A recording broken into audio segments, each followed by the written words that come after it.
Mune braso making kan bi amwati bi ensem no de edimu akotene ebi ne se ne dey ana eye mfinhia no dubako June 3rd disaster esi ewo nkrampoponi mantemo a mo hye ne fa ewo nkrampoponi mantemo asa enso ana mahyebeje fie mu ensem makomienu bi epie wom efa adwuma eni oman mu enam so emabunu so ebre ewo man Ghana mu hanom sa enso na mpanyifo won ewo Amansie Central den sema ba mountain so mo che so mo ani abreko adeya bohye aban ebehye wo no wadada wo mo nto mo hia enchiremu we ni nsem binu ma enanwume obete apomudi mu nsem edwadie na fei enjide mu nsem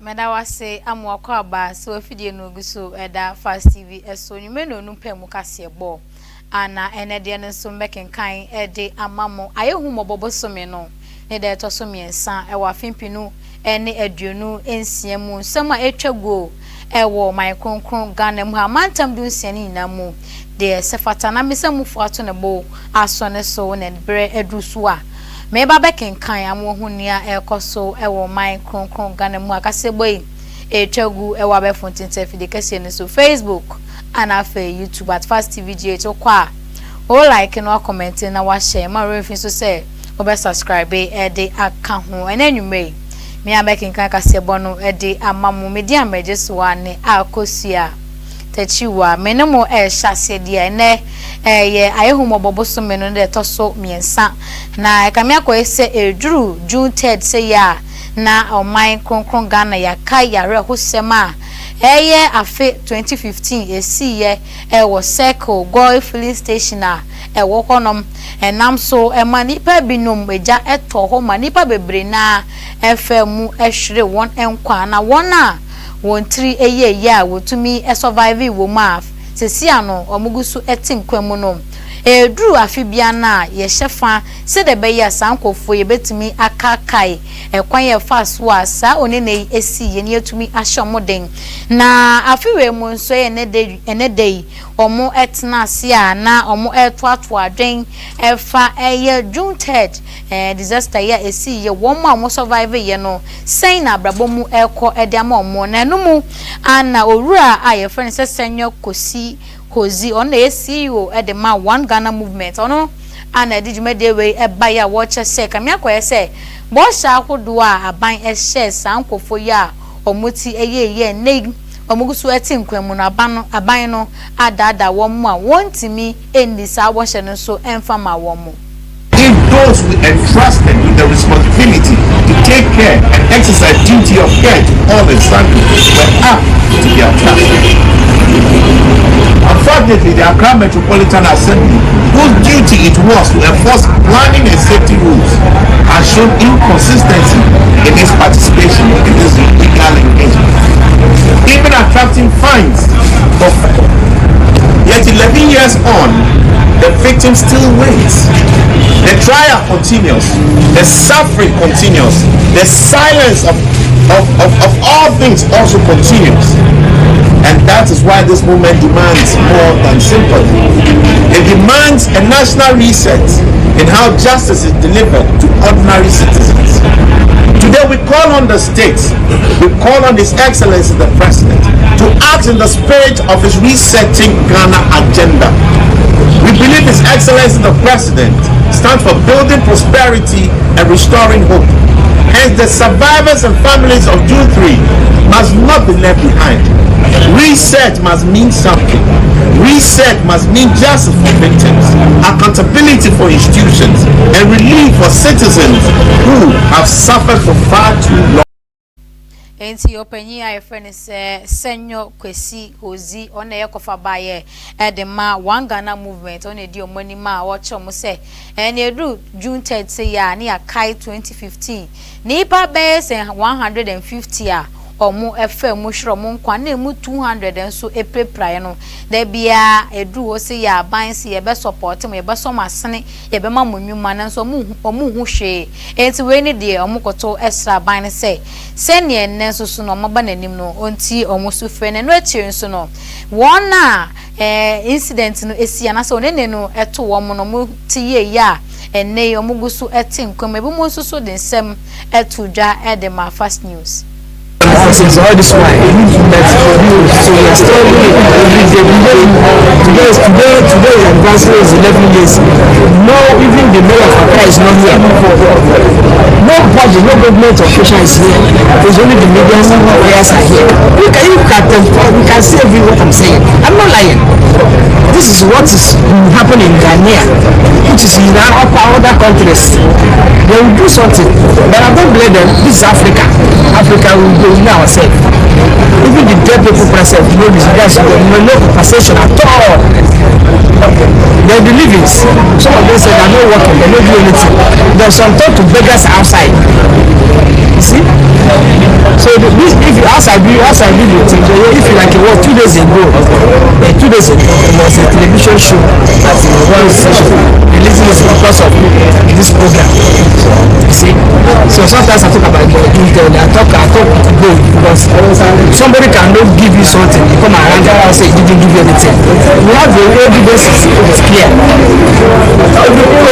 Yes, I press concerned with Intel. I was looking at it. I went to Kolibu Hospital. I asked Mr. Pensa, this is my senior doctor. I don't know whether he has retired and the Madam Sido, the surgery bench there. On my body, I have some scars here, and my head here was patched like water. I had some surgery. This eyes, past week for some week right now, I was feeling pain here. Serious pain, I'm telling you right now. If I look at it, I'm feeling pain. These time people come up for food, they say, hey, remember you shall this and that, God bless you. Nobody come out to do anything. Not even for one city. I'm supporting for this 11 years today, my own sweat. Na free and some way so ni kopiemu ewo maimu mashibedefie na ranking member war Parliament House onimonyamfo opon enkroma na odesem atudwa watch say kamia kwa say de oba man Ghana mu hanoma mebunu no fiti dunwoche ede kwa akosi aduasa so no say adwuma obi de ne nsa ebesi ne bo ebeka se me de ma adwuma meye edisika eba no de ebi eni honom sante be ya endisi aban enye bibi emfasa hawi ehu. In December 2024, the unemployment rate for young Ghanaians aged 15 to 24 stood at 32%. By the third quarter of 2025, that figure has risen to 32.5%, Mr. Speaker. In the Greater Accra region alone, youth unemployment as at Q3 2025 is now at 49.3%. What it means is that on the average, 1 out of every 2 young people that you meet on the streets of the Greater Accra region is unemployed. Mr. Speaker, the Ghana Statistical Service is saying that 7 out of every 10 unemployed Ghanaians are under the age of 35. 7 out of every 10. And so for many people out there, the question they're asking is, so the stability that has been achieved as a result of this IMF ECF signed in 2023, how is it bearing fruit in their life? And the data is that despite all the programs that the government on its own rolled out, the situation is getting worse. Mr. Speaker, on the matter of cost of living, the minister headlined the headline inflation rate about 3.4%. When you double click and go into the details, Mr. Speaker, services inflation is going up. Rent is going up, electricity is going up. The basic things that the average Ghanaian is spending money on, which are structural, their costs are going up. And so the Ghanaian is asking the same question that, so this so-called stability, how is it impacting their lives at the end of the day?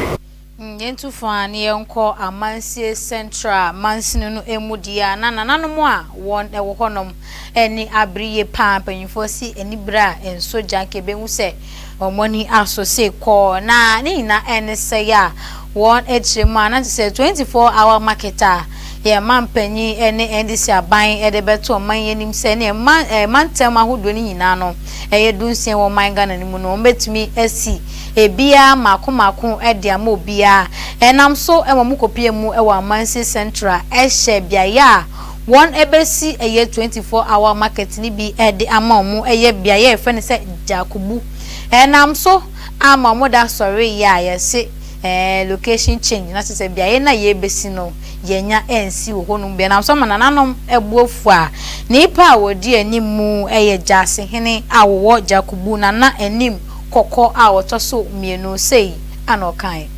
nyina aba ne ye de ahia ha ene se ye ka semwe afa saa mfidie nyina so amena kowie omampani se obra wo bepre abanwa kase no wode botaye bi si nanu se oman Ghana nyame ya dom ne to aba no benya omampani a this bia no obeye edwa kase ya menka ne sama obia ye nananom mo fia ente ase bi edwa esu bi maada ebetumi adi dwa no from anopa ekopema nyimre ebre ni bre nyina edwa no yantum ebi be kwa anopa awia ene anadwo nyina ye bedi dwa no ekuro no asa edwa no be koso so be makuro no mpuntu akase aba ho yenya ne ntie ema asisi a oman mu nyame adom mampani wa bedi oman no so awie waye ne hihye edi ato ho sampa sa edwa na wokae no baso Amansi Central aye capital town ene Jakubu district capital ni Jakubu yewu se yen de no omo edi abase omba be yamaye mpenifo bebusa nanam so mbenya baabi aye no ampa ye kire omo asase a kire se ombetumi aye dwumadie wo ho dwumadie no de ompese omo ye no ho bia no ebetumi akọ amana yeyi ye ne ewurade isi ye wo Amansi Central ehia wo ho ema omo ma eti ase ampa o mama ya asase no ye de asase na ma wo mdidi tie bia no o me baba be edwumadie no e wo ha maye afa ye hu de ko e de baaye nansa be na otwumo ani de beti ane se edwa na nko be no Amansi Central e Jakubu no afa de free Jakubu akokuro bi wo ho e fro na mas ekura emu nipa nko mu 2000 district capital so no mampani she bose ode ade no beba afa de ekoti anse omo kokate so ekira eye da ukua de ya omo kwa kokate so na Amansi ho in fact ye hwedi a nananom ene ya dwene nko ade a ne DC ya tenase aye ho hihye nyina wie a enim se ade ne Jakubu ene ye beye sa dwumadie kase se ye wa ha na ade chi ya ye mbeti azo omo yi ade na firi ha ede ko na Amansi nananom ya dwene ayente ase oman ni kura ekwohye nananom se nanade na matena wa madwumadie kase se ye kwa akoye na Amansi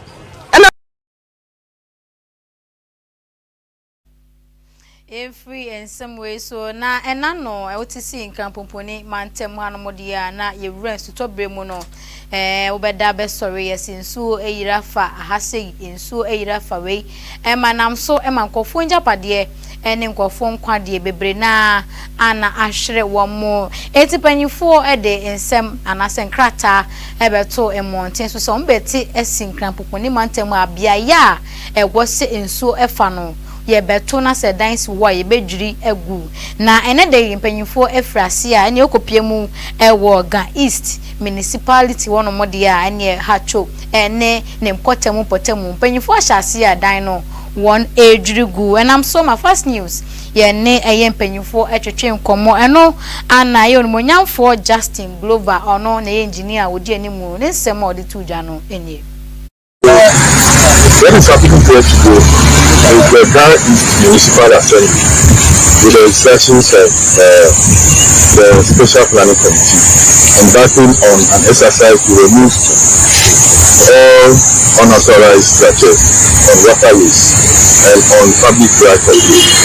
And so what is happening for the past 3 hours, we try to remove a structure that just started. This is not a structure we sat down for it to be constructed. This is about the 4th time the assembly is here. And what we we are trying to do is to prevent the senator from coming out, so that the question will come, where were we? So we are here the fourth time to make sure that the senator doesn't come up, because it is blocking the access, one of the tributaries that feed into Odo River, and that will not strengthen us. So that is the first one. From here, we are supposed to move to Atro and Agoda. And then what we are advising is that anybody who goes and water to either remove it himself, or this time around we are coming at them to make sure that we don't experience flooding within the municipality. But do you have an idea of who the developers are? That's a very good question. Once the permit has not been applied, the person has not obtained the developer. But what we do is that we deal with the nuisance or the illegal structure that is coming up. We, as of now, say nkofo adan ene wo japade ana wo hu se ye dwiri egu se de be ya nsuo to a e betimi enya baabi afa ne enkame enkoye se de bia nsuo to a yesi wei eho aka na every semi so ma shebedwa fie de ekoso e wo honom eye kwan a won ebefa so wa se mabunu e wo man mu e betimi apa adwuma e de amaye se na se de be ya yasetena mu so no emu betimi ago de amaye nam so mama shebedani owo damango no munyamfo Samuel Ginapo den sema to da wo se si ano man mu eden pa se obi ebenya sika de ato bibi no eden tebe ya o sra ban na ban momodian se obe kreti enwuma bebre na emabunu so enya bi aye quickly moves away from this rhetoric blame game and almost acting as though they are still campaigning for the mandate of the people when the mandate's already been given, and to tackle the concrete issues on the ground and to provide solutions, deal with unemployment, put in place measures and policies to alleviate the sufferings of the people and bring down cost of living, because that is still a major issue out there. It's one of the biggest issues confronting our country. And you're talking about unemployment in the private sector, which is where you even have a much more difficulty. And you are talking about growth, you are talking about the spending of government. We are discussing the stimulus which will ensure that the private sector is stimulated to grow and be active and generate the hundreds and thousands and millions of jobs that the Ghanaian people are yearning for, particularly the youth.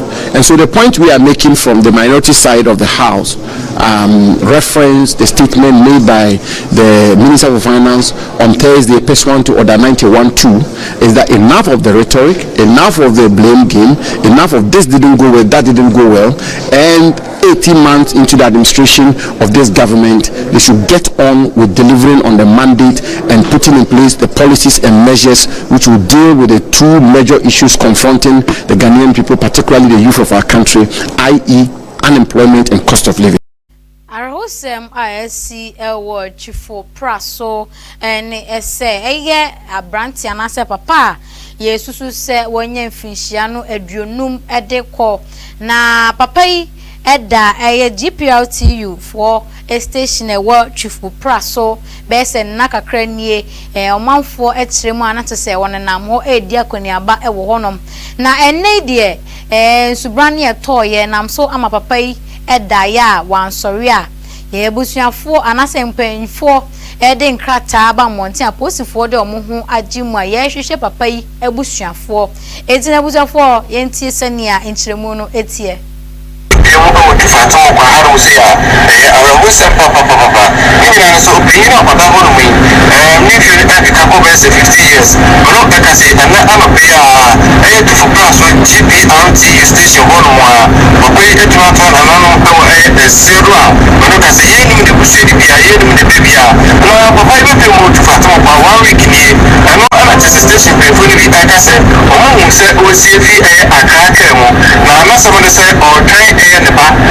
just over the final at the number fee, and it's why we can keep waiting on station one more. I want for that just a 2 the animal, I want for the 2 to shoot at the man. The Ambra would do it for 2 Masia, and so to me to Nasana, Papaso at GPRT for station into one more. I didn't see you saw a toy, and you know, it's real, Papaya, just say, I won't end in the I know that I just said, no, so on the pay, you share at the Papay in so on that, you keep an atom of Papaya to another power and zero. But no, Cassis is a very, but we should be a dream by, or be a dream, Mamma Cassis, and it's yes, so I should fall out here, while the and can be out, what this should be so I won't in cover. It was about you. This is a look at the police focus on a celebration. Maybe one, I say, we are Hosema SC Award for Praso GPRTU station. Papa, on a namponoma, so toye na at this sign up papa daya. Yenimsa wada sena watwa yanom won sedua esi aposifo eden krata ba monten sese wunim no wo baabi abra na ebekire ne yemfa wade emma wo yenguso anwotwufo praso na abaya a wadi mfinhia no aduonu ennan a wo ye nurse ni mapa na abaya ekire mu a enye wusuku no wakobi nimdie no wo eba no apomodemu nsensem a wo nimdie no na so obenya adwuma ye no ayebo achibidi enu nti no ode ne ho akɔhye aduane ton mu asisi ano wo ton indomie ene pure water. I am regret because I'm a business. I got 3 years I'm spending with school and convenience. Some of the do my private hospital, imagine 700 cities and 800,000 years. But the business I can gain. So if you say you post to once I only practical about nursing now, we went to meet you. Yes, I'm a say about boy in no no being in the station, no yes, the next 4 years give me. Yes, you're and they have one or about 2. I must have vacancy day anyone. Yeah, the business no houseless. Any victim there. Yeah, indomie, me found drinks, ne see you Pakanga Krasenia. Let me there. I must say new hospitals. I'm moving away there. Supposed to say a trainer. We have something about some say IMF. Amapaja IMF don't want until so much serious on my mind. Because Obi INS me pan out to see. Obi to me, I'm a nurse me pan out of your nurse me pan out of window. But I know Muma did. The material for a member blood, Mintio. Infra pomodemu nsamuni enko edwademu nsamudia na ye mamemu edwadifo a won ewo enkran poponi mantemanom de nsema tojo mo chese sia no enema ebo abafom na nsusu sika bimu edebeba beto niema na mo nso enye sika akofoforo no eno ana akoye ohaw kese a sesi a wosisi edwoma ekoso ewo ho adwuma ne de eno ane ne Mrs. Sarkan eno kware babu fry ane ne boy de senkenso ni jaye ena wia ne ba nanka bo no abtimi abafom sabre nkempensu na sabre nso to na eto eno nti na ama ne bo still ne bo da so ye de na se kwa na 35 afero masa akari no eko 4000 plus nti eno ka ho na ama ne boy de ena ho niam a obechiechia ka na wo de be ko no dodo a obenya na wo che amalole fe no eno so ka ho yes enso ni jai to a ebeba fom ne boy den pa na to no 30 million no kula ambo no beton no enso ba ese nyame adom abafom kakra yere ama ye mpanyifo akasem sese dia abafom but ye pese o mo ya na still da esa abafom kura ka be ne bo still ed ya so nya bibi ya tete ya faso efse ya bokadodo ye mpanyifo na kasem o muntie na o nyama ye ne so ya kuma ento ye yem sese ya ento ade o cabbage ni first na 30 million sese ya teso yeso ya ento zika ni kurom di yanto cabbage ni yanto edwane nya kura yanto ebo de ye abafem sese ya 1,000 6,005 ma beta dwomu fiti anadwo amade achi menim meja mimpo mesiri pa amade achi enyo me yanto sika ni kurom hwenya ye kwan yaye ekwan na techentu omma this year de ekoso be de menye sure say things will calm down because ginger started a boy and yeah the beba from but still I think it was 4,000 but the chimbia na cost just 6,000 ginger we see say me catch us 1,000 be GG because me boa basket session 1,002 a can ayabo and your money boy you dey be free Niger you dey be free different country now you can see where country say you provided those things but we can't provide it see and we demand for different country and on to kwani identity things are we supposed to get it we can't get it it's yes sure abani so oh sorry no you be being found because some ye brega not to say ye brepa yenyina we so ne nkwaji ani e wani jide mu nsemu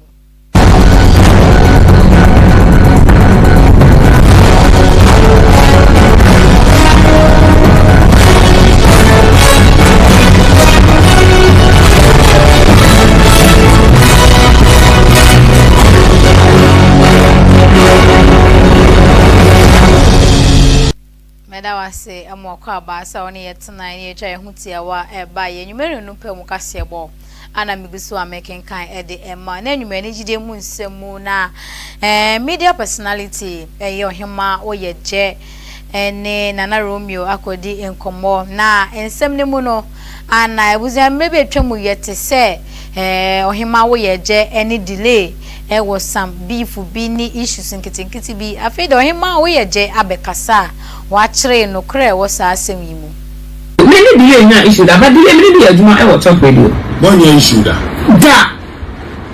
I remember the time our presenters guy boy named Marke, right? Yeah. Yes, we were the moral team and I support you didn't not put in this record.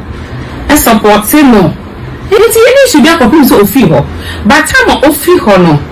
Now I would say that time now radio to say now to say it might be no. And he come fast to exit and was not officially known to paying for no. And she planned like secretly and he left. And he was on the preparation in a will be a tia papa na so. Since no Monday no best start here Juma no. Now opening the information to Sunday na papa na friend say. Obese Sunday you when the one in kasa etie won news no money any day. Enti amafo bebre na abati mu na amafo asade say because that delay was also doing very well on the mid morning. Nti o ko ne ba be just space e wo ho. Omo de sample for no to so but me being a female no I'm go platform so that I should come and sit in and watch the show.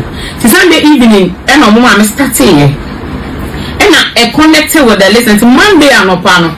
Omo team members na me cast me for kasa wo do so nya dem because mo ni say me te kasa wo do me fan shame na and also so nya the for that it becomes a style. So when and they suggested that even when I started so I should even use my name.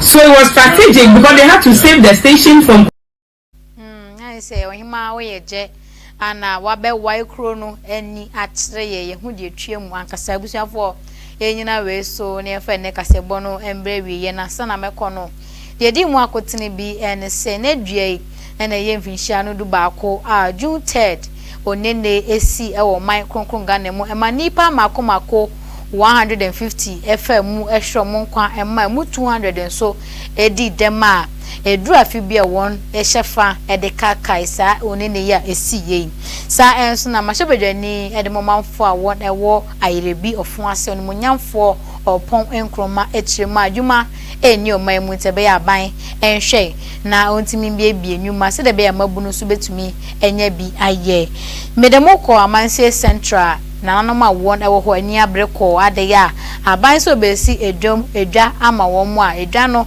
bia ye o hye bo so besi no wadada won mu ede ko bia foforo to mu hia nkyiremu efa ho we ne nsem emu apomoden edwadie na fa ni jide mu nsem ma nanwume meboabo anu amede besom mono mekona se kese enko emfa mabubo bi herbal mixture malaria typhoid and loss appetite wadra wo hia ene bubo bi herbal mixture kopebi na obeda masisa so ana enchakra na Miss Ghana Junior 2026 no enche na ye de hihye so e wo Fast TV enti no forms no upebi obetimi akọ double vote www.doublevote okwa na uboswa de obekọ na wa select na wa pick o forms na bibia so tumi akoye ede amanyina na enwume na ameje bre na mbekinka kasebo no ede emamo medium just one akosia tachiwa production team no obia aye na afemude wa so je bre na ohwe me da wase pa want me ka biem dia na makra mu nyina